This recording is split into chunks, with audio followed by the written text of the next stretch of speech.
In the previous video, we saw the strobe and the controls of the strobe, how we can increase the power of the strobe, the light, and how we can decrease it. In the current state of the strobe, it is unusable for photography. No one can use the strobe in such state for photography. Why is that? In this situation, the light of the flash will travel in all directions inside your studio. So it will be something like ambient light instead of a strobe that you can control the orientation and the shape and the size of the light. So currently, it's not usable. We don't want to have something similar to ambient light as if we are standing outside in the sun. We want to control the light.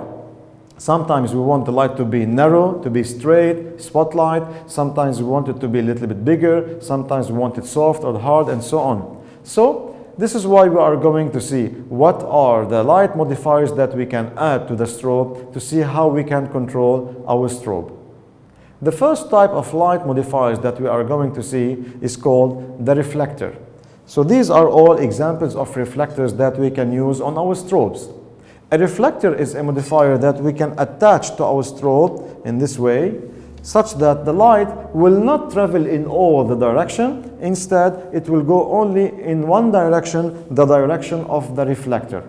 So reflectors are used a lot in photography, and the main thing is to produce an oriented light in one direction.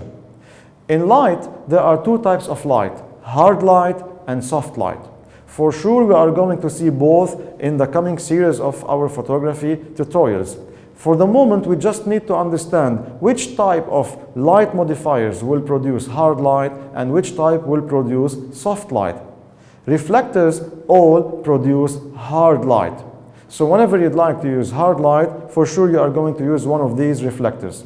Reflectors comes in different types and different shapes. For example, this strange looking reflector is usually used to produce a circular light on the background. It is attached in the same way on the strobe like this, and this special design will produce a circle of light on the background behind the model. Many times you might like to shoot your model and behind her you'd like to produce a circular light, so you can do this with this type of reflector. This other type of reflector is most common. It's used in different applications that we are going to see. Its main role is to orient the light in one direction. The size of this reflector is 21 centimeters, so it will orient it in the direction of the light in a 21 centimeters diameter. The other one is similar, but it's only smaller. So sometimes you'd like to narrow the light, you can use the smaller one, or if you want not narrow one, you can use this one. The third one or the fourth one that we have here is similar to them, but it has a bigger opening. So it will not narrow the light a lot, but at the same time, it will not allow the light to travel in all directions as in the current situation. So if we add it here, you can see that it will travel in a certain direction, but not all the directions.